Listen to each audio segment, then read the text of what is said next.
Millionaire CEO finds twins, crying at his wife's grave and turns pale upon hearing some words. Before we dive into the story, drop a comment below and tell us where you're watching from. Enjoy the story. The cold wind swept through the vast green, expanse of Rose Hill Cemetery in Chicago, as Alexander Blackwood stood motionless before the freshly carved gravestone. His expensive black coat did little to shield him from the biting chill, but he barely noticed. The weight pressing against his chest was heavier than any storm. The name etched into the marble, Rebecca Mitchell, felt like a wound reopened, bleeding with regret and sorrow.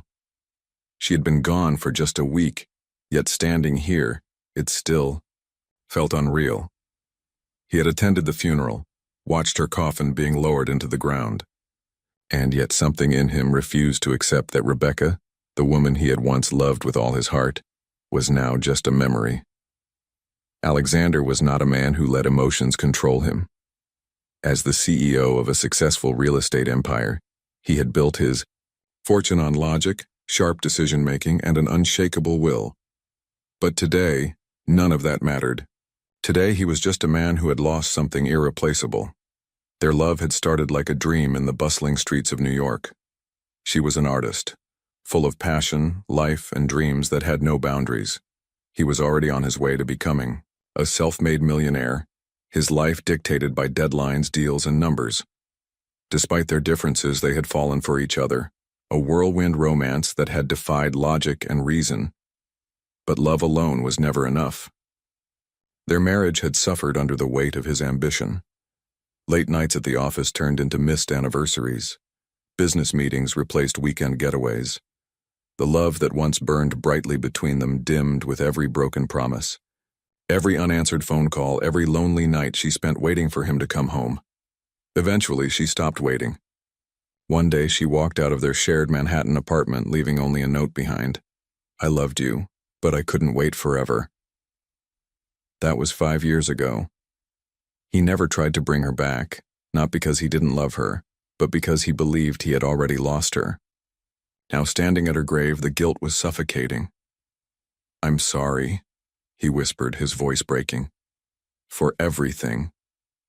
A muffled sob broke through the silence. Alexander stiffened. He wasn't alone. His eyes scanned the cemetery, his sharp instincts kicking in. A few rows away, near Rebecca's grave, stood two small figures, children no older than 6 or 7. They were dressed in simple jackets, their heads bowed, tiny shoulders trembling. They were crying. A strange sense of déjà vu gripped him. Something about them, about the way they stood there, felt eerily familiar. He took a hesitant step forward, his shoes crunching against the gravel. The boys didn't notice him, too lost in their sorrow. One of them, the slightly taller one, sniffled loudly and placed a single white flower on the grave. "Mom, we miss you," the boy whispered, his voice barely audible in the wind. Alexander stopped breathing. His heart, which had been numb for years, suddenly began to race. "Mom?" His eyes darted between the gravestone and the children. They were calling Rebecca their mother. He felt the world tilt beneath him as he took in their faces, their delicate features, the high cheekbones, the soft curve of their jawlines, the familiar deep brown eyes that mirrored his own reflection. A strange, terrifying thought gripped him. It wasn't possible. Alexander's knees felt weak as he forced himself to speak. I knew your mother," he managed to say, his voice barely above a whisper. The boys exchanged glances, their expressions shifting from fear to curiosity. The younger one wiped his nose on the sleeve. "Are you Mommy's friend?" he asked, his voice filled with innocence. Alexander's chest tightened. How was he supposed to answer that? He wanted to say yes. He wanted to tell them that he had loved their mother more than anything, that he had once dreamed of a future with her. But life had pulled them apart. He wanted to tell them that he had no idea they existed, that if he had known, nothing in the world would have kept him away from them. But all those words got stuck in his throat. Instead, he nodded slowly.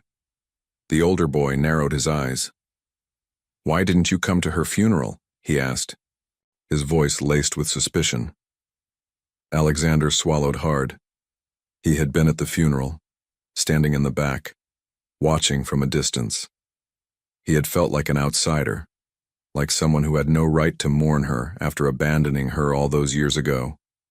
But now, standing here looking at these two boys who carried his blood, his DNA, he realized just how much he had lost. A painful silence stretched between them, broken only by the rustling of the wind through the trees. Before he could think of what to say, an elderly woman rushed towards them, her face filled with concern. "Ethan, Oliver, what did I tell you about talking to strangers?" she scolded gently, wrapping her arms around the boys protectively. Alexander's head snapped up. Ethan, Oliver. Their names rang in his ears like an echo from a life he had never known. The boys shrank slightly under the woman's gaze but didn't move away. "He knew, Mommy," Oliver murmured. The woman's eyes finally met Alexander's, and in that instant he saw the recognition flicker across her face. She knew who he was. More than that, she knew what he was to them. Her expression hardened, her body tensing as if preparing for a battle. "You need to leave," she said firmly. Alexander's jaw clenched.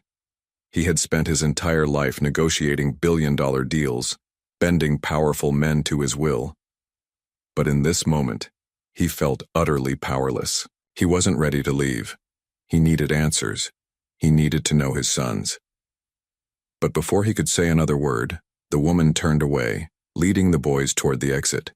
He stood there, frozen, as his children disappeared from sight.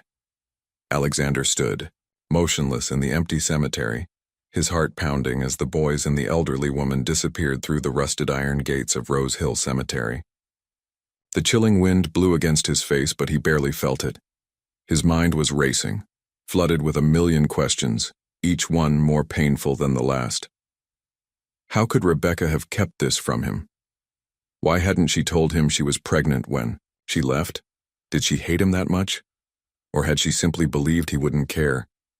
His hands clenched into fists as frustration and regret twisted inside him. For years he had lived under the assumption that he and Rebecca had nothing left between them. But now he knew that wasn't true. She had been carrying his children, his sons, and she never gave him the chance to be their father. Alexander's gaze fell back to the grave, the fresh soil covering Rebecca's coffin still damp from last week's rain. She had taken the truth with her, leaving him in the dark, forcing him to discover the existence of Ethan and Oliver in the most heartbreaking way possible. He thought about their small faces, the way they clutched each other's hands as they cried at their mother's grave. They had no idea who he was. To them, he was just another stranger. A lump formed in his throat. He had spent years building a business empire, sealing billion-dollar deals, climbing to the top of the corporate world. But what had it all been for? He had sacrificed so much, his time, his relationships, his love for Rebecca. And for what? To end up standing in a cemetery, realizing too late that he had lost something far more valuable than money. He turned away from the grave, his mind already made up. He needed to find them. He needed to know them. But more than that, he needed them to know him. The next morning, Alexander sat in his office on the 43rd floor of the Willis Tower, staring at his laptop screen. His assistant, Karen, had always been efficient, and today was no exception. Within hours of his request, she had gathered everything there was to know about Rebecca's life after she left him. What he saw made his stomach tighten with guilt. She had moved to Chicago 5 years ago, just a few months after their separation. There was no record of her remarrying, no evidence of another man in her life. She had lived modestly, working as a freelance artist, selling her paintings at small galleries and local art fairs. And then 4 months ago she was diagnosed with late-stage cancer, a slow, cruel disease that had taken her life piece by piece while he had been living in his penthouse in Manhattan, oblivious to her suffering. His eyes skimmed through the documents until they landed on the name of her closest contact, Martha Reynolds, the same woman he had seen with the boys at the cemetery, a retired schoolteacher, aged 67. She had lived in Chicago her entire life. The report confirmed what he had already suspected. Martha had been caring for Ethan and Oliver since Rebecca's passing. He leaned back in his chair, exhaling slowly. So this was the woman standing between him and his children. That evening, Alexander found himself parked in front of a modest brick house in Lincoln Park. The house was small, but well-maintained, with flower pots lining the porch and warm yellow lights glowing from the windows. He sat in his car for a long moment, wondering how he was supposed to do this. He had spent his entire life making tough negotiations, convincing investors to trust him with millions of dollars. But this was different. He wasn't just trying to win a deal, he was trying to win back something he had unknowingly lost. Taking a deep breath, he stepped out of the car and walked to the front door. He knocked twice, the sound echoing through the quiet evening. A few seconds later, the door opened slightly, and Martha's weary eyes met his. For a moment, they simply stared at each other. Then, with a resigned sigh, she opened the door wider and stepped aside. "I figured you'd come," she said, her voice calm but firm. "Come in." Alexander stepped inside, his eyes immediately scanning the cozy living room. A few framed pictures sat on a wooden table near the couch, photos of Ethan and Oliver at various ages. His chest tightened. He had missed everything. Their first steps, their first words, their birthdays. He turned back to Martha, his voice steady but filled with unspoken emotion. "Why didn't she tell me?" Martha sighed and gestured for him to sit. He hesitated before lowering himself onto the couch. "Because she was afraid," she said softly. "Afraid you were too caught up in your world to care. She loved you, Alexander, but she knew the kind of life you lived. She didn't think you'd want to be a father." Her words hit him like a punch to the gut. She didn't think he'd want them. His fingers curled into fists. "That's not fair," he said, his voice rough. "She made that decision for me. She took away my right to know them." Martha nodded slowly. "Maybe she did. But can you honestly say she was wrong? Where were you all these years, Alexander? Did you ever try to find her? Did you ever wonder if she was okay?" He opened his mouth to argue, but the words wouldn't come. Because she was right. He had assumed Rebecca had moved on, that she had found happiness somewhere else, and he had done nothing to change that assumption. The realization was like a knife to his heart. Martha studied him for a long moment. "Look," she said finally, her voice softer now. "I don't doubt that you're their father, and I don't doubt that you regret not being there. But those boys, they don't know you. They've just lost their mother. They need stability, not a stranger suddenly claiming to be their dad." Alexander inhaled sharply. "Then let me get to know them." His voice was quieter now, almost pleading. "I don't want to take them away from you, but I want to be in their lives. I need to be in their lives." Martha sighed, her gaze searching his. "I don't know if that's a good idea." He leaned forward, his eyes locked on hers. "Please," he whispered, "just give me a chance." A long silence stretched between them. Finally, Martha looked away, exhaling deeply. "I'll think about it," she said. "That's the best I can offer." It wasn't the answer he wanted, but it was a start. Alexander left Martha's house with a storm of emotions brewing inside him. The night air was cold, the streets of Lincoln Park quiet except for the distant hum of traffic.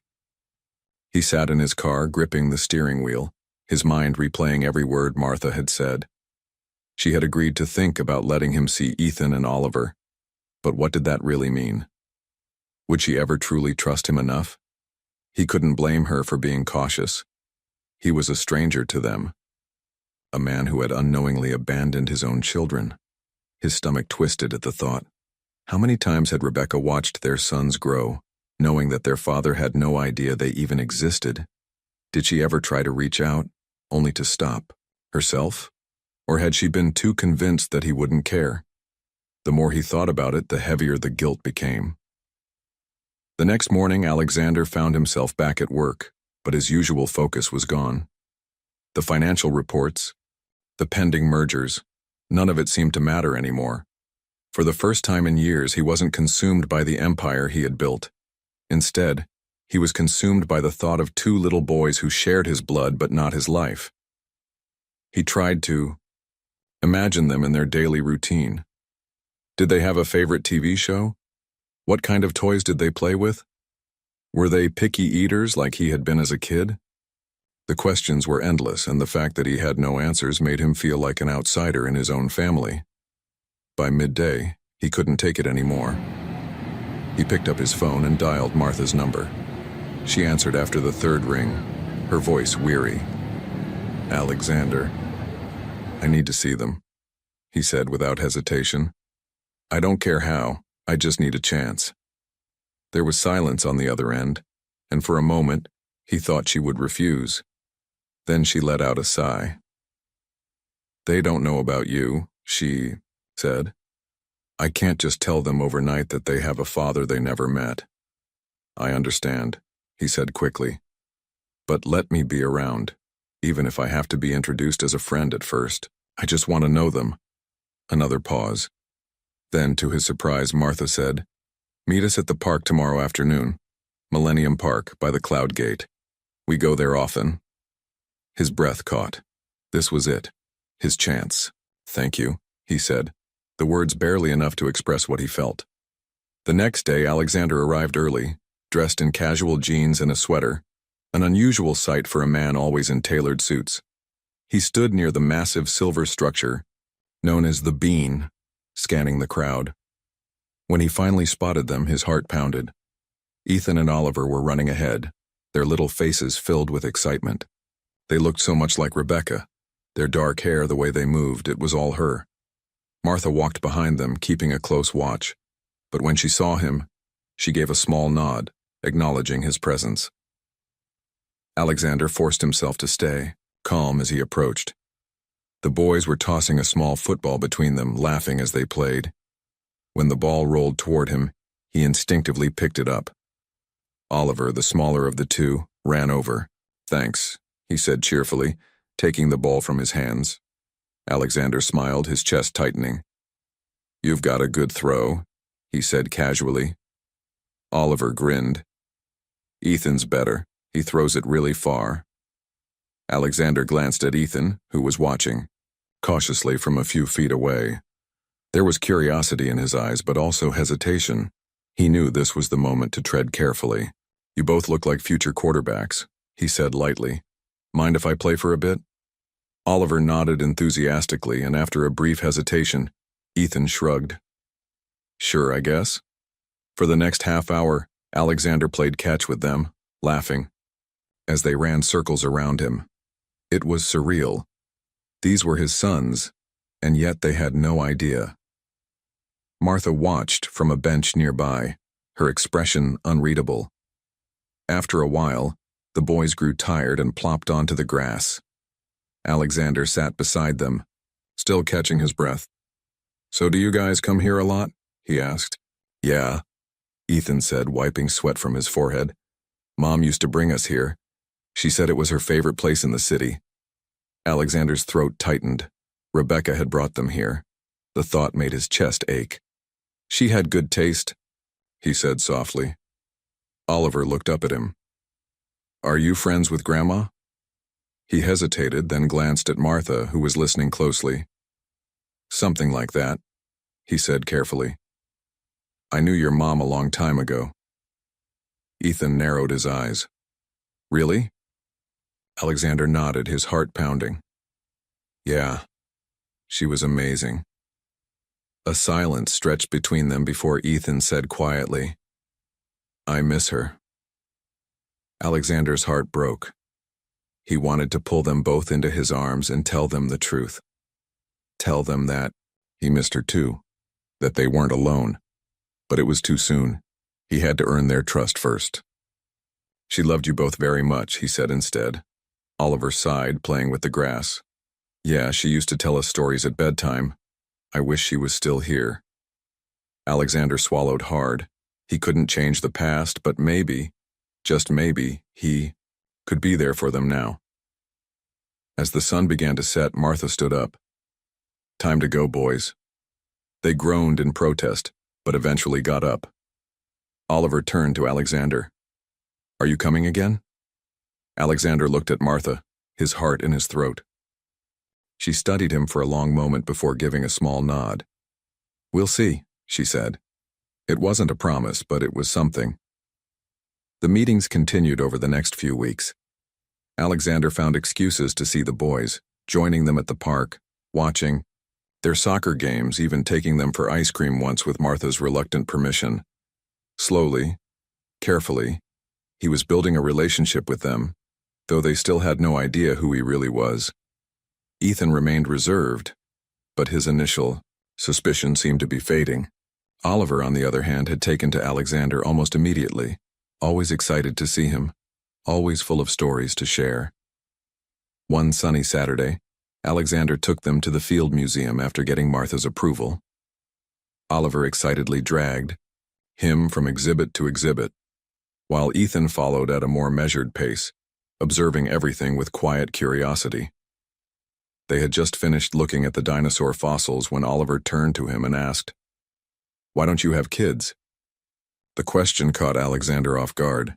He glanced at Ethan, who was watching him intently, waiting for an answer. He took a deep breath. "Actually, I do." Oliver's eyes widened. "Really? Where are they?" Alexander hesitated, his heart pounding. This was it. "You're looking at them." There was a long silence. Ethan's face remained unreadable, but Oliver frowned in confusion. "What do you mean?" Alexander swallowed hard. "I mean, I'm your father." Oliver blinked. "Like, our real dad?" "Yes," Alexander said, his voice barely above a whisper. "I didn't know about you for a long time, but when I found out, I wanted to be here. I wanted to know you." Oliver looked stunned, his little mind trying to process the revelation. "But Ethan's face darkened. He clenched his fists, his body tensing as he took a step back. "You're lying," he said, his voice sharp. Alexander's chest ached. "I'm not lying, Ethan. I wish I had known sooner. I wish I had been there." Ethan shook his head, his eyes filled with something that looked dangerously close to betrayal. "You weren't there," he snapped. "You weren't there for Mom. You weren't there for us. And now you just show up and expect us to believe you?" Oliver looked between them, his excitement replaced by confusion. "Ethan, no, we don't need him," Ethan said, his voice shaking. Alexander's throat tightened. "Ethan, I know I made mistakes. You don't know anything," Ethan shouted, his eyes welling up with angry tears. "You don't know what it was like. You don't know what Mom went through. You don't know how hard it was." He turned and ran, pushing past a group of museum visitors. "Ethan," Oliver called after him. Alexander felt frozen, his heart shattering into 1,000 pieces. He had expected anger. He had expected confusion, but he hadn't expected this deep, raw pain. Martha had been right. Hiding the truth wouldn't have helped. But now that it was out, he didn't know how to fix the damage. Oliver grabbed his hand, looking up at him with wide eyes. "We have to find him," he said urgently. Alexander snapped out of his daze and nodded. "Let's go." Alexander's heart pounded as he rushed through the crowded halls of the Field Museum, scanning the faces of tourists and families, desperate to catch a glimpse of Ethan. Oliver clung to his hand, his small fingers trembling. The boy's eyes were wide with panic, darting around the exhibits as they weaved through the crowd. Alexander felt a lump in his throat. He had known telling the truth would be difficult, but he hadn't expected Ethan to run. The pain in his son's voice still echoed in his ears. The anger, the betrayal. He had spent years building his fortune, making deals, growing his empire. Yet here he was, completely helpless when it came to the only thing that truly mattered. They reached the main entrance, and Alexander turned to Oliver, crouching to his level. "Oliver, think. Where would Ethan go?" His voice was calm, but inside he was drowning in fear. Oliver bit his lip, his brows furrowed in thought. When he's mad, he likes to be alone. He doesn't like people looking at him when he's upset. He paused, Then his eyes brightened. The garden's outside by the fountain. That's where he always hides when he's sad. Alexander didn't waste a second. He grabbed Oliver's hand and ran toward the exit, his pulse pounding in his ears. As they stepped outside, the chilly Chicago air hit them, but Alexander barely noticed. His eyes darted around the vast museum grounds past groups of visitors and street performers. Then he saw him. Ethan was sitting on the edge of the fountain, his head buried in his arms, his small shoulders shaking. Alexander's chest tightened at the sight. The boy was so young, yet the weight he carried was too heavy for someone his age. Oliver let go of Alexander's hand and ran ahead. "Ethan," he called. Ethan flinched but didn't look up. Oliver climbed onto the fountain's edge and sat beside him. "You scared me," he said, nudging Ethan's arm. "Why'd you run?" Ethan sniffed, rubbing his face roughly before looking up. His eyes were red, his cheeks streaked with tears. When he saw Alexander approaching, his expression hardened again. "I don't want to talk," he muttered. Alexander slowed his steps, not wanting to push too hard. He had to be careful now. He had already lost too much time with them. He couldn't afford to lose any more. He crouched a few feet away, keeping his voice gentle. "Ethan, I know you're angry, and you have every right to be. I won't force you to. Listen, but I want you to know that I'm here, and I'm not going anywhere." Ethan's jaw clenched. He stared at the water, his fingers gripping the edge of the stone fountain. "You weren't there when we needed you," he said, his voice barely above a whisper. "Mom cried so much, she worked so hard, she never talked about you, but I know you hurt her." Alexander felt like he had been punched in the gut. He wanted to defend himself, to explain that he hadn't known, that he had never abandoned them on purpose. But none of that mattered now. What mattered was Ethan's pain. He took a deep breath. "You're right," he admitted. "I wasn't there, and nothing I say can change that. But if I had known, I swear to you, I would have been there every single day." Ethan's fingers tightened, his small body rigid. He wanted to believe him, Alexander, could see it in his eyes. But the walls around his heart were high, built from years of disappointment. Oliver shifted closer to his brother, his voice hesitant. "Ethan, maybe he's telling the truth." Ethan shook his head. "It doesn't change anything," he muttered. "Mom's gone." His voice cracked on the last word, and Alexander's own heart shattered. He took a deep breath. "I know it doesn't change the past, but I want to be here now. Not just for a few days, forever." Ethan finally looked at him, his eyes filled with a storm of emotions. "Why now?" he asked. "Why do you care all of a sudden?" Alexander swallowed hard. "Because I love you," he said simply. "I didn't know I had you, but the moment I found out, I couldn't think about anything else. I can't get back the years we lost, but I don't want to lose anymore." The words hung in the air, heavy and raw. Oliver looked from Alexander to Ethan, his little face filled with hope, but Ethan was still guarded. He wiped his face again, then let out a deep breath. "I don't know how to feel about this," he admitted. "It's too much." Alexander nodded. "I understand. Take your time. I'll wait." Ethan hesitated, then finally gave a small nod. It wasn't acceptance, not yet. But it wasn't rejection either. It was something in between, a fragile thread of possibility. And for now, Alexander would take it. Oliver let out a breath he had been holding and hopped off the fountain. "Can we go get ice cream now?" he asked, breaking the tension. Ethan let out a small laugh, barely there, but Alexander caught it. "You always want ice cream," he muttered. Oliver grinned. "Because it makes everything better." Alexander stood and held out a hand. "Come on," he said. "My treat." Ethan hesitated again, but slowly reached for Oliver's hand. Together, they walked toward the street, the weight between them a little lighter than before. It was a small step, but for Alexander it meant everything. The drive back to Martha's house was filled with an odd silence. It wasn't the tense, suffocating silence from before, but something different. a silence that carried uncertainty, hesitation, and perhaps just a sliver of hope. Oliver sat in the back, happily licking at his chocolate ice cream, completely oblivious to the emotional battlefield Alexander and Ethan were navigating. Ethan, on the other hand, sat stiffly, his half-eaten cone melting in his fingers. He stared out the window, his expression unreadable, his mind undoubtedly a whirlwind of conflicting emotions. Alexander stole glances at him in the rearview mirror, his heart aching at the sight of his son wrestling with feelings he wasn't ready to express. The Chicago skyline loomed ahead, glittering, against the early evening sky. Alexander had spent years conquering the city, making a name for himself in boardrooms and luxury hotels. Yet he had never felt as unsure as he did now.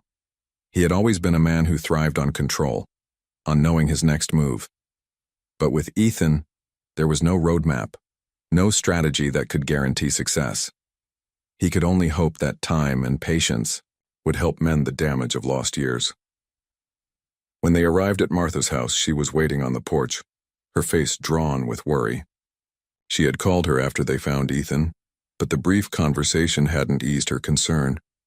As the boys stepped out of the car, Martha rushed to Ethan, checking him over as if searching for visible wounds. "Are you okay?" she asked, her voice gentle. Ethan nodded but didn't meet her eyes. "I'm fine." Martha looked at Alexander over Ethan's head, her expression a mix of accusation and resignation. She had warned him about this, about the pain that would come with the truth. But she had also known it was inevitable. "Why don't you boys go inside?" she said softly. "I need to talk to Alexander." Oliver hesitated, looking between the adults, but Ethan grabbed his hand and pulled him toward the house. As they disappeared through the door, Martha turned to Alexander, her arms crossed. "That went well," she said, her voice heavy with sarcasm. Alexander sighed, running a hand through his hair. "I know it was rough, but at least now they know. We can move forward from here." Martha's expression softened slightly. "And what does moving forward look like to you?" He met her gaze, unwavering. "I want to be in their lives, properly. Not just as some friend who visits occasionally." She studied him for a long moment as if trying to peer into his soul. "Are you sure? Because those boys have been through enough. They've lost their mother. They can't lose you too." "I'm sure," he said firmly. "I'm not going anywhere, Martha, I promise." She let out a long breath, then nodded slowly. "We'll need to take it slow, especially with Ethan. He's had a harder time with Rebecca's death. He was always more sensitive."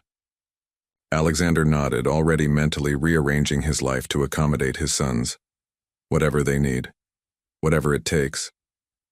As he drove away from Martha's house that night, he felt a strange mixture of exhaustion and hope.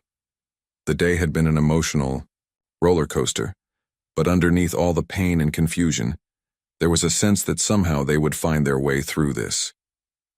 Together. The days slowly turned into weeks as Alexander navigated his new role as a father. He reduced his work hours, delegated more responsibilities to his team, and spent every free moment learning about his sons, their likes, dislikes, fears, and dreams. Oliver made it easy. He was naturally open, eager to share everything from his favorite superhero to the latest argument he'd had with his friend at school. He bombarded Alexander with questions about his life, his work, and even asked if they could visit his office someday. The boy had accepted Alexander with the pure, unquestioning love that only a child could offer. Ethan, however, remained a challenge. Though he no longer ran away or openly rejected Alexander's presence, he kept his distance. His answers were short, his smiles rare. He watched Alexander from behind an invisible wall, as if constantly waiting for him to reveal his true intentions. Martha had been an unexpected ally. After their initial confrontation, she had begun to see the genuine effort Alexander was making. She shared stories about the boy's childhood, showed him photo albums, and guided him through the complex terrain of parenthood. It wasn't the co-parenting relationship he had imagined, but it was working. One evening, Alexander received a call from Martha that made his heart race. Ethan's refusing to eat, she said, her voice tired. He's been like this since he got home, from school. He won't talk to me or Oliver, I thought.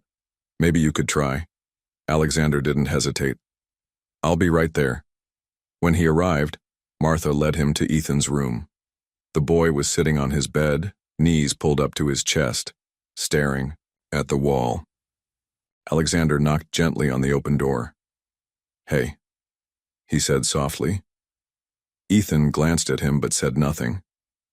Alexander entered slowly and sat on the edge of the bed, keeping a respectful distance. "Not hungry?" Ethan shrugged. "Want to talk about it?" Another shrug. Alexander nodded, not pushing. Instead, he looked around the room, taking in the space that his son called home. Soccer trophies lined a shelf, drawings covered the walls, and a small telescope sat by the window. He remembered Martha mentioning that Ethan loved astronomy. "You know," Alexander said casually, "when I was about your age, I used to skip dinner too." This caught Ethan's attention. He looked up, a flicker of curiosity in his eyes. "My parents thought I was being difficult," Alexander continued. "But the truth was I was trying to save up to buy a telescope. I thought if I ate less, they would spend less on food and somehow that money would magically appear in my savings jar." He laughed softly at the memory. A ghost of a smile touched Ethan's lips before quickly disappearing. "That's stupid." "Yeah, it was," Alexander agreed. "Took me 2 weeks to realize it wasn't working. By then I was so hungry I ate an entire pizza by myself." There was a moment of silence before Ethan spoke again, his voice small. "Did you ever get the telescope?" Alexander nodded. "Eventually. Saved up my allowance for 6 months. Mine was my mom's," Ethan said quietly, glancing at the telescope by the window. "She bought it for my 10th birthday, even though..." He trailed off. "Even though what?" Alexander prompted gently. Ethan swallowed hard. "Even though the doctor had just told her she was sick. She spent her medicine money on it." His voice cracked slightly. Alexander felt his heart constrict. The image of Rebecca sacrificing her own well-being for their son's happiness was both beautiful and devastating. "She must have really loved seeing you happy," he said softly. Ethan nodded, his eyes glistening. "Today at school they asked us to write about our hero," he said, his voice barely audible. "Everyone was writing about their parents. Both of them. Ah.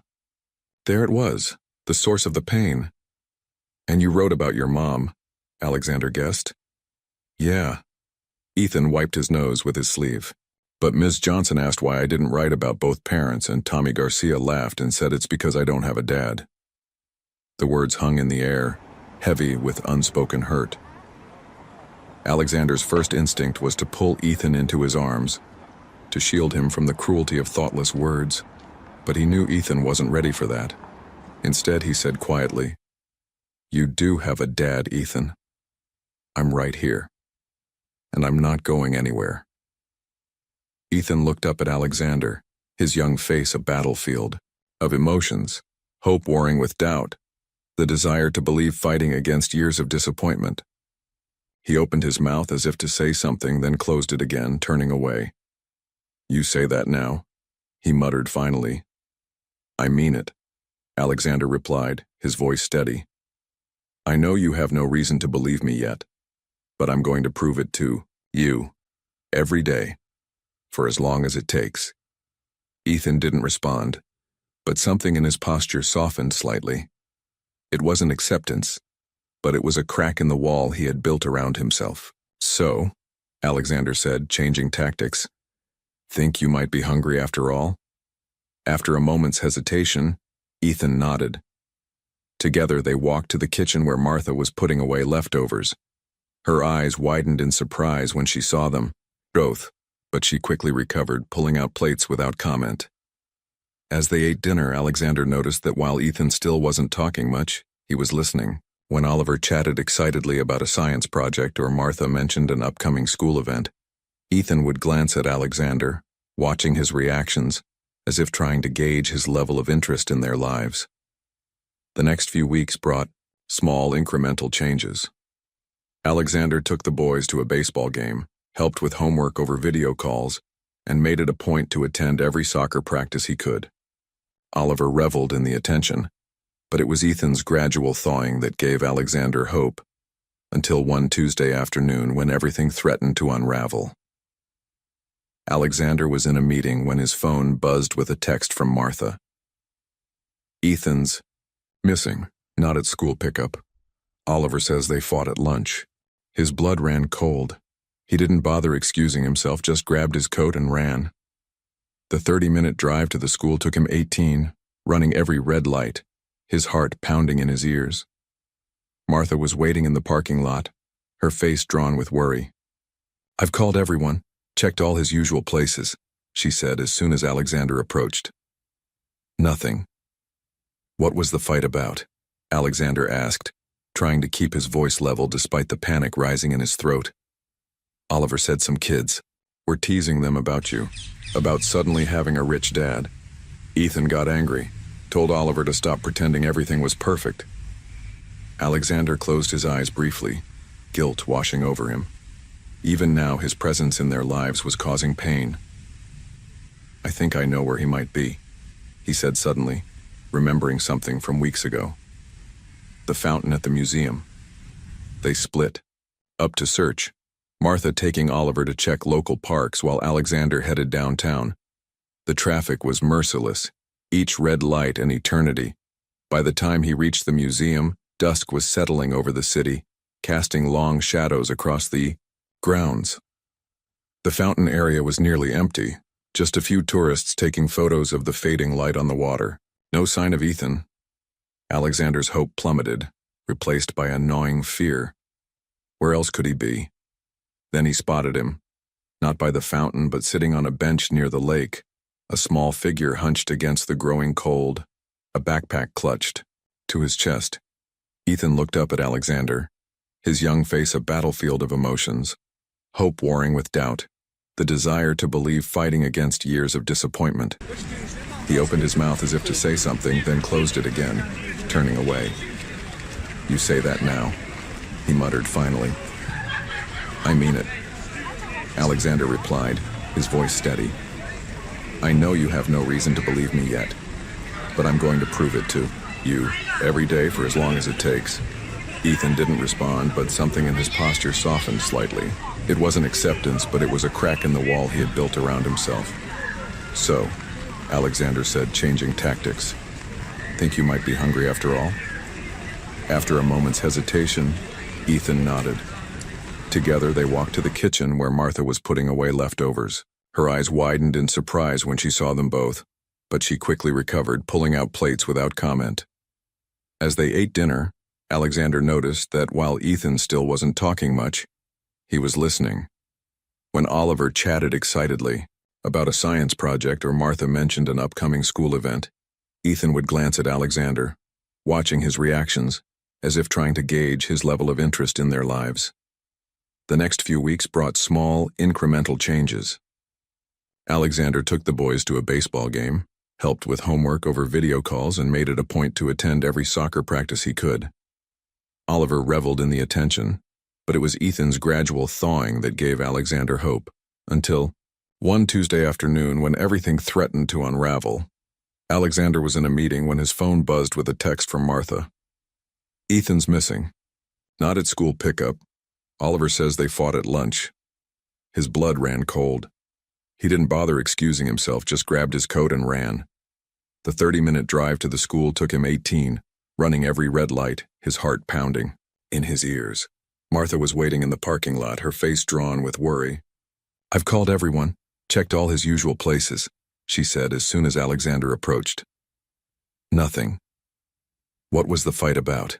Alexander asked, trying to keep his voice level despite the panic rising in his throat. Oliver said some kids were teasing them about you, about suddenly having a rich dad.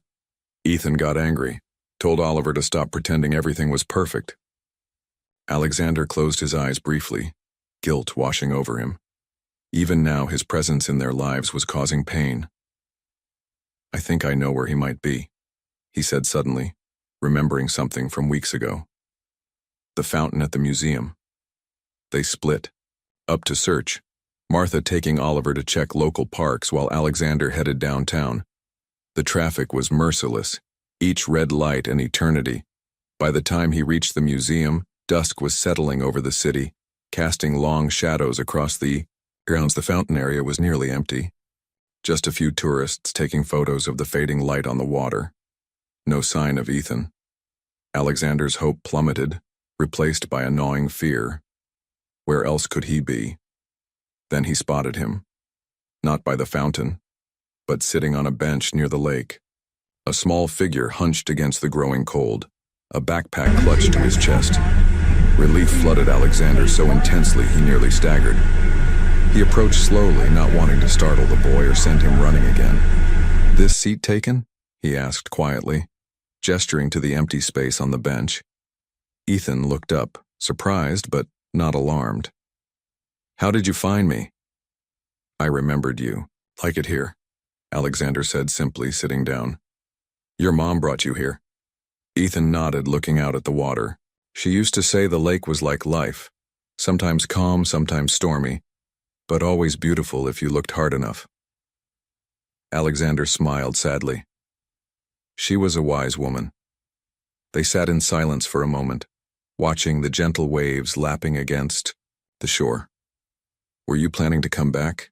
Alexander finally asked, nodding toward the backpack. Ethan shrugged. "I don't know. I just needed to get away." "From what?" "From everything," Ethan said, his voice cracking slightly. "From Oliver being so happy all the time, from you trying so hard, from people at school asking questions. I just want things to be normal again, but they can't be, can they? Mom's never coming back, and you're here now, and everything's different." The raw honesty in his voice broke Alexander's heart. He resisted the urge to pull Ethan into his arms to promise him that everything would be okay. Instead, he offered the truth. "No," he said softly. "Things can't be the way they were, but that doesn't mean they can't be good again, just in a different way." Relief flooded Alexander so intensely he nearly staggered. He approached slowly, not wanting to startle the boy or send him running again. "This seat taken?" he asked quietly, gesturing to the empty space on the bench. Ethan looked up, surprised but not alarmed. "How did you find me?" "I remembered you. Like it here," Alexander said simply, sitting down. "Your mom brought you here." Ethan nodded, looking out at the water. "She used to say the lake was like life, sometimes calm, sometimes stormy, but always beautiful if you looked hard enough." Alexander smiled sadly. She was a wise woman. They sat in silence for a moment, watching the gentle waves lapping against the shore. "Were you planning to come back?" Alexander finally asked, nodding toward the backpack. Ethan shrugged. "I don't know. I just needed to get away." "From what?" "From everything," Ethan said, his voice cracking slightly. "From Oliver being so happy all the time, from you trying so hard, from people at school asking questions. I just want things to be normal again, but they can't be, can they? Mom's never coming back, and you're here now, and everything's different." The raw honesty in his voice broke Alexander's heart.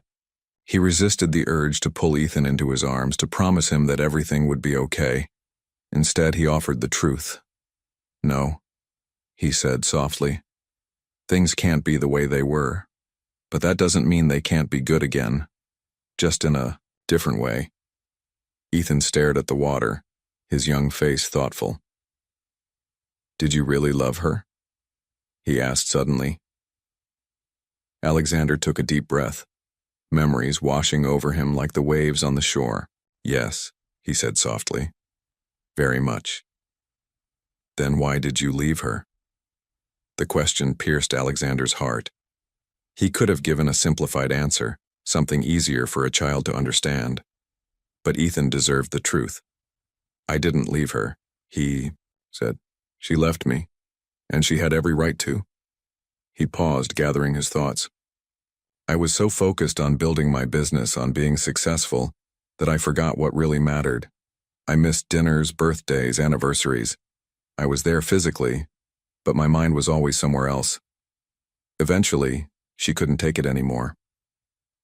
Ethan processed this, his brow furrowed. So you didn't know about us, about me and Oliver?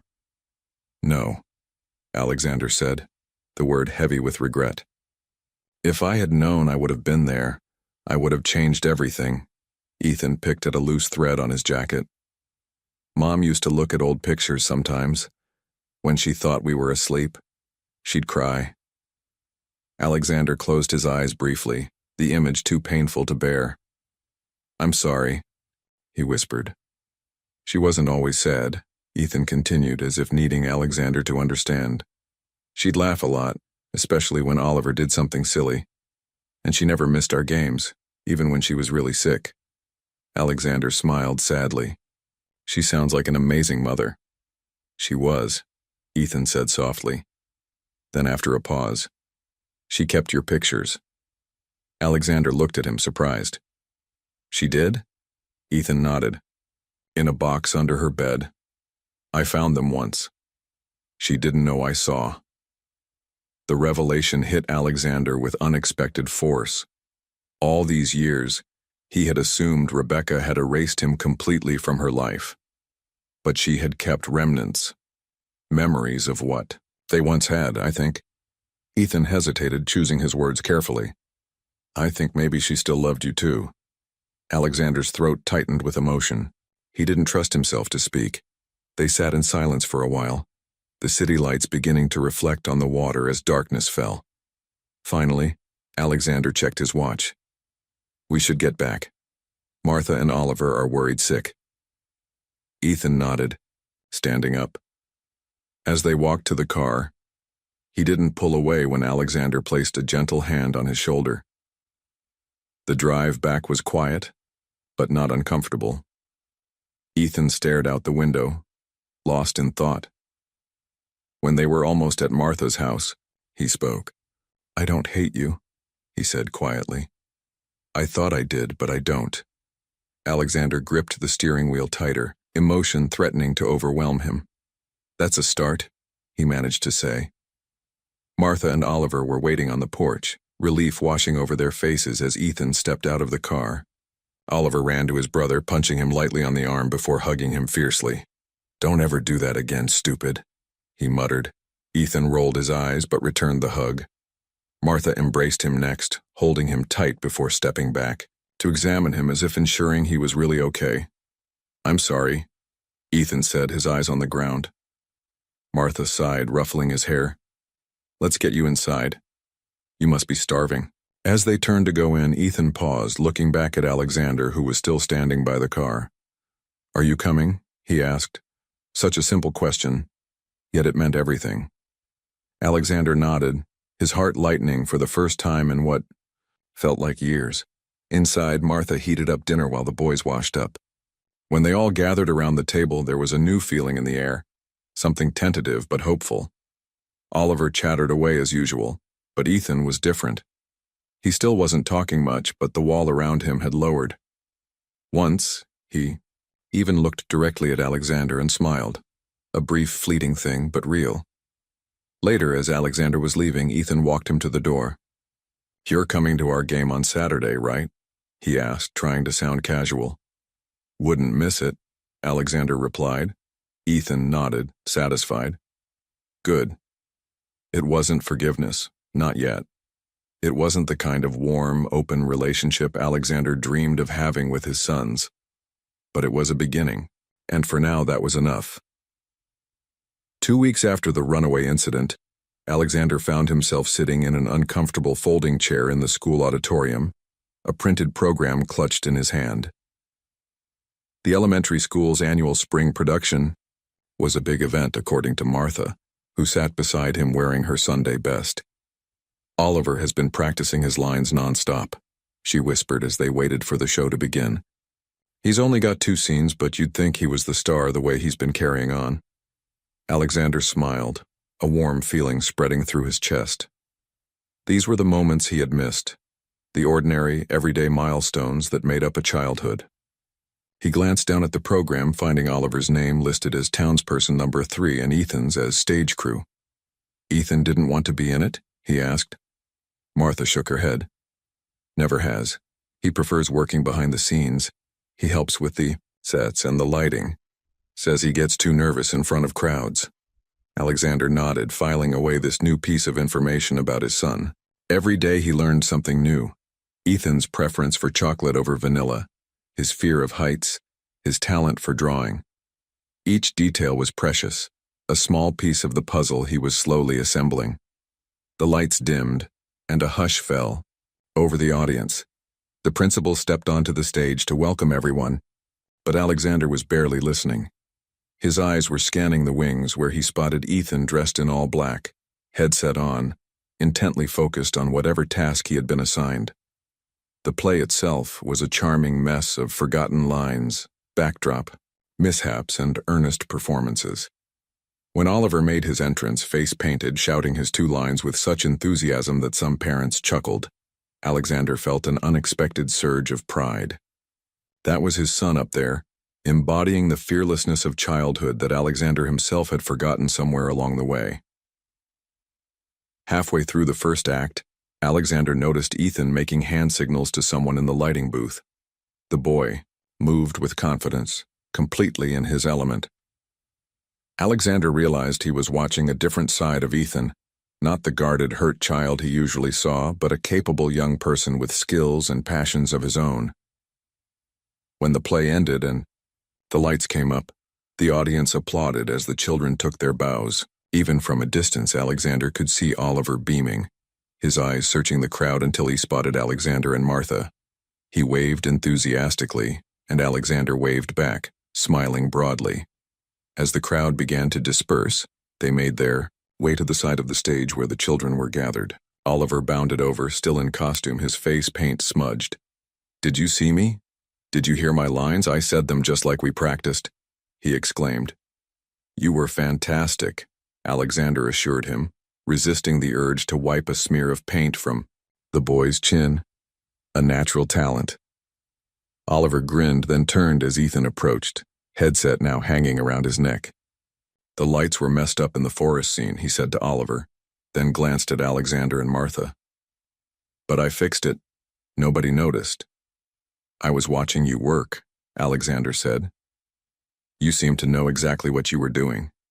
Ethan shrugged, but Alexander could see he was pleased by the observation. "It's not that hard. Ms. Peterson taught me how the systems work." "He's being modest," a woman's voice chimed in. A tall teacher with kind eyes approached, smiling at Ethan. "Your son has a real knack for technical theater. Best stage manager I've had in years." "Your son." The word sent a ripple of emotion through Alexander. "Ms. Peterson, this is Alexander," Ethan said, stumbling slightly over how to introduce him. "Pleasure to meet you," the teacher said, offering her hand. "We've heard so much about you these past few weeks." Alexander shook her hand, surprised. Ethan had been talking about him at school? As they gathered their things and headed for the exit, Alexander noticed Ethan walking slightly closer to him than usual. Progress was coming in small increments, each one precious. "You know," Alexander said casually as they reached the parking lot. "I was thinking about getting tickets to the new science exhibit at the museum this weekend. They have a whole section on space exploration." Ethan looked up, a flicker of interest in his eyes. "Really? Really? I thought maybe you two might want to come." "Martha too, of course," he added quickly, glancing at her. Martha smiled knowingly. "I think I'll sit this one out. My old knees can't handle all that walking.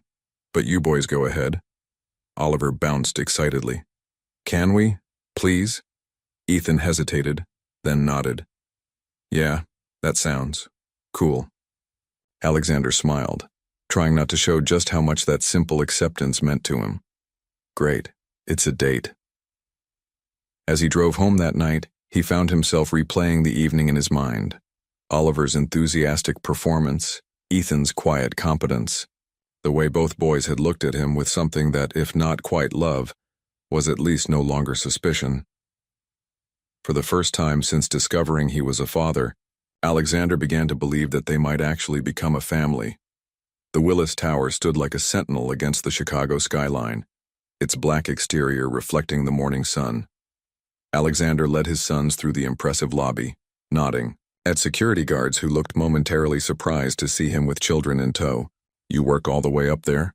Oliver asked, craning his neck to look up at the seemingly endless building. "The 43rd floor," Alexander replied, guiding them toward a private elevator. "Not quite at the top, but high enough to see the whole city." Ethan remained quiet, hands in his pockets, but his eyes darted around, taking in every detail. Alexander had noticed this about him. He observed everything, processed it internally before deciding how to react. The elevator ride was a source of excitement for Oliver, who watched the numbers climb with wide-eyed wonder. Ethan pressed himself against the glass wall, looking out at the shrinking city below. "Your office is bigger than our whole apartment," Oliver gasped when they finally stepped into Alexander's executive suite. Alexander felt a twist of discomfort at the comment, a reminder of the vastly different circumstances they had lived in. While he had been accumulating wealth and luxury, Rebecca had been raising their children in modest conditions. Karen, his assistant, looked up from her desk, poorly concealing her surprise. "Mr. Blackwood, I didn't realize you were bringing guests today." "Karen, these are my sons, Ethan and Oliver," Alexander said, the words still feeling new on his tongue. "Boys, this is Ms. Karen. She's the one who really runs this place." Karen's expression softened immediately. "It's wonderful to meet you both. Your father talks about you all the time." Oliver beamed, while Ethan looked at Alexander with mild surprise. "Would you like some hot chocolate?" Karen asked. "I happen to have some packets in my drawer for special occasions." "Yes, please," Oliver said immediately. Ethan nodded. "Thank you." Alexander showed them around the office, the conference room, with its sweeping views, the trading floor where analysts tracked real estate markets, the small kitchen where executives gathered for coffee. He explained his work in simple terms, surprising himself with how trivial it suddenly seemed compared to the importance of the two boys walking beside him. In his personal office, Oliver immediately claimed the big leather chair, spinning around with delight. Ethan wandered to the windows, looking out at the city. "Is that the lake?" he asked, pointing east. Alexander joined him. "Yes. On clear days like today, you can see all the way to Michigan." Ethan studied the view thoughtfully. "Mom used to take us to the beach there in summer." These moments, when Ethan shared memories of Rebecca, had become more frequent. Alexander treasured each one, painful as they sometimes were. They were glimpses into the life his sons had lived without him. "She loved the water," Alexander said, softly. "We used to—" His phone rang, interrupting the moment. Karen's voice came through the intercom. "Mr. Blackwood, Mr. Chen is on line 1. He says it's urgent about the Riverside project." Alexander frowned. James Chen was a significant investor, and the Riverside development was their biggest current project, a $200 million commercial complex. "If there was a problem, tell him I'll call him back in an hour," Alexander said after a brief hesitation. "He was quite insistent, sir. Said the zoning commission is meeting right now and they need an immediate decision." Alexander looked at his sons. Oliver had found a paperweight and was examining it curiously. Ethan was watching him, his expression unreadable. "You should take it," Ethan said quietly. "It sounds important." "This is important too," Alexander replied, gesturing between them. Ethan shrugged. "We can wait." Alexander studied his son's face, reading the expectation there. That business would come first, as it probably always had. That's what Ethan was used to, what he anticipated, what Rebecca had likely experienced time and again. "Karen," Alexander said firmly, "tell Mr. Chen that I'm unavailable and will call him within the hour. Jason can handle the zoning issue. He's been briefed on all the contingencies." "Yes, sir," she replied, a note of surprise in her voice. Ethan's eyebrows rose slightly, the only indication of his reaction. "Now," Alexander said, turning back to his sons with a smile. "Who's hungry? There's a great pizza place on the ground." "Floor," Oliver cheered, already racing toward the door.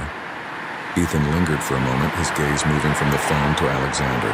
"You didn't have to do that," he said quietly. Alexander placed a gentle hand on his shoulder. "Yes, I did." Something shifted in Ethan's expression then, a small softening around the eyes, the barest hint of a smile. He didn't say anything more, but as they walked to the elevator, he fell into step beside Alexander rather than trailing behind. Later, as they sat in the restaurant sharing an enormous deep-dish pizza, Oliver peppered Alexander with questions about his work. Ethan remained quieter, but he was listening intently, occasionally asking surprisingly insightful questions about how real estate development worked. "So basically," Ethan said, piecing it together, "you buy old buildings and land and then make them into something new that people want." Alexander nodded, impressed. "That's exactly right. It's about seeing potential where others might not." Ethan took a bite of pizza, chewing thoughtfully. "Is that why you came looking for us, because you saw potential?" The question caught Alexander off guard. He set down his slice, meeting Ethan's gaze directly. "No," he said firmly. "I came looking for you because you're my sons.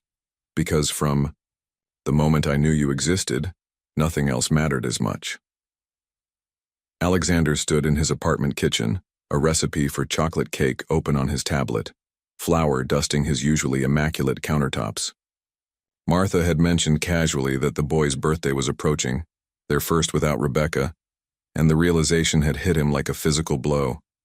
Another milestone he had missed, year after year. But not this one.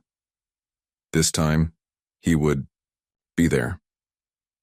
The cake was ambitious for someone who rarely cooked, but he was determined to make it himself rather than ordering from a bakery. He wanted it to be personal, even if it wasn't perfect. His phone chimed with a text from Martha. "Don't forget they're coming at 4. Ethan's soccer practice runs until 3:30. Alexander smiled. In the 2 months since the museum incident, a new routine had developed.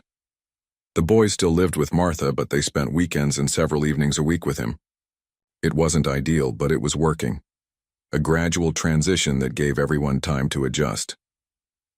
As he mixed the batter, his mind drifted to the small box sitting on his desk, Rebecca's journals, which Martha had reluctantly given him last week. She kept these from the time she found out she was pregnant, Martha had explained. "I wasn't sure if I should give them to you, but I think you need to understand what those years were like for her." Alexander had only read a few entries so far, each one leaving him emotionally drained. Rebecca's joy at discovering she was having twins, her fear about raising them alone, her determination to give them a good life despite financial struggles, her occasional moments of despair, wondering if she had made the right choice in not telling him about the pregnancy. The most difficult passages were the ones where she wrote about him, sometimes with anger, sometimes with lingering affection, but always with a sense that she was protecting the boys from inevitable disappointment. They asked about their father today. One entry read, "I showed them a photo of Alexander. Oliver said he looked nice. Ethan asked why he doesn't visit us. I didn't know what to say. How do I tell them that their father doesn't even know they exist because I was too proud, too hurt to tell him? Am I being selfish, keeping them from him? Or am I protecting them from a man who always put work before everything else?" The words had haunted Alexander for days. A timer jolted him back to the present. He carefully removed the cake pans from the oven, the rich chocolate aroma filling the kitchen. As he set them to cool, he heard the elevator chime signaling an arrival. Martha appeared first, laden with wrapped presents. Behind her came Oliver, chattering excitedly, and Ethan, who stopped short at the sight of the flour-covered kitchen. "You made a cake?" he asked, surprised. Alexander nodded, suddenly self-conscious. "Tried to, anyway. It might be a disaster."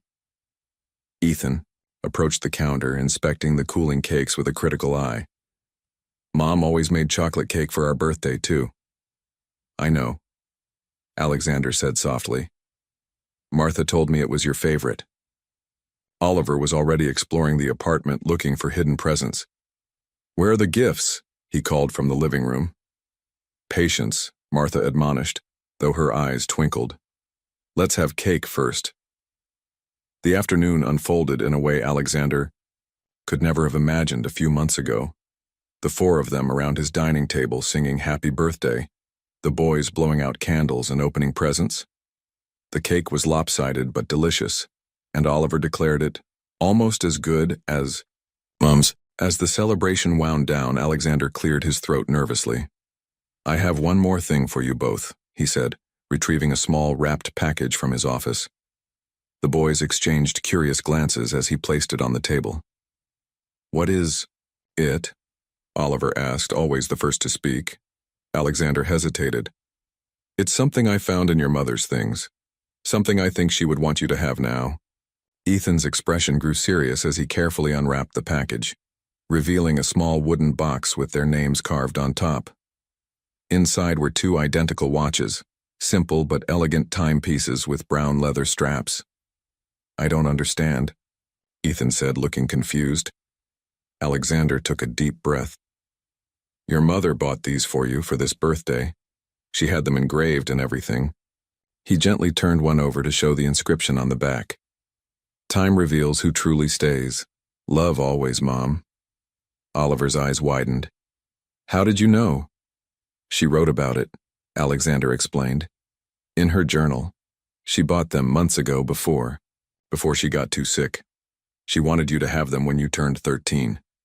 Tears welled in Oliver's eyes as he picked up one of the watches, carefully putting it on his wrist. Ethan remained still, staring at the remaining watch, his fingers tracing the inscription. She knew she wouldn't be here, he said quietly, the realization dawning in his young face. Alexander nodded, his own eyes burning. She wanted to make sure you knew she was thinking of you, planning for you, even when she couldn't be with you anymore. Ethan looked up, his expression raw with emotion. Thank you, he whispered. Then, after a moment's hesitation, Dad. The word hung in the air, simple yet monumental. Alexander's heart seemed to stop, then race forward. It was the first time Ethan had called him that, a single syllable that bridged the chasm between them. Martha wiped away a tear, smiling through her emotion. Oliver, less reserved as always, threw his arms around Alexander. This is the best birthday ever, he declared. Ethan didn't join the hug, but he met Alexander's gaze and nodded, a silent acknowledgement that something fundamental had changed between them. As he slipped on the watch, aligning it carefully on his wrist, Alexander knew they had turned a corner. They were becoming a family. 6 months to the day since Alexander had first seen his sons at Rebecca's grave, they stood there again. The cemetery looked different now, green and vibrant under the summer sun rather than barren and cold. The three of them formed a small semicircle around the headstone, each holding a single white lily, Rebecca's favorite. So much had changed in those 6 months. The boys now lived with Alexander during the week, spending weekends with Martha, who had become more like a grandmother to them.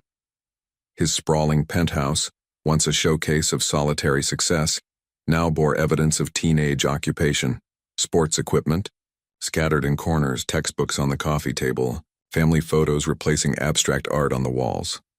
Alexander had restructured his entire company, delegating most of his responsibilities to allow him to be home by dinner every night. He hadn't missed a single soccer game, school event, or parent-teacher conference. The empire he had spent his life building now seemed secondary to the family he was nurturing. Oliver placed his flower on the grave first, patting the headstone affectionately as if it were Rebecca herself. Hi, Mom, he said. We miss you a lot, but we're doing okay. Alexander went next, laying his lily beside Oliver's. Thank you, he whispered, too quietly for the boys to hear. For them, for everything. Ethan was last, carefully positioning his flower between the others. He stood silent for a long moment, his fingers brushing against the watch on his wrist, the one Rebecca had chosen for him. I think she'd be happy, he said finally, glancing at Alexander. Seeing us together like this. Alexander's throat tightened with emotion. I hope so. She would, Ethan said with quiet certainty. She wrote about you, in her letters to us. She said you were a good man who just got lost for a while." Alexander swallowed hard, unable to speak. Ethan continued, his voice steady. "I was so angry when I first met you. I thought you abandoned us, but now I understand it wasn't that simple." He paused. "I think Mom would be proud of you." The words washed over Alexander like a benediction. Coming from Ethan, skeptical, guarded Ethan who had resisted him at every turn, they meant everything. "I think she'd be most proud of you," Alexander replied. "Both of you. You're exceptional. Young men. I'm lucky to be your father." Oliver smiled, but it was Ethan's reaction Alexander watched for. The boy nodded, a small smile playing at the corners of his mouth. "We should go," Ethan said after a moment. "We promised Martha we'd be at her place for dinner by 6. As they walked away from the grave, Oliver ran ahead, always in motion. Ethan fell into step beside Alexander, closer than before. "Dad?" he said, testing the word that was becoming more natural each time he used it. "Yes? I'm glad you found us." Alexander looked at his son, this miraculous blend of himself and Rebecca, this young person who had faced so much loss yet remained strong, and felt a love so powerful it nearly overwhelmed him. "So am I," he said simply. "More than you'll ever know." Together they walked toward the future neither had imagined 6 months ago, but both now embraced. A family forged through pain but bound by something stronger. The promise of tomorrow, together.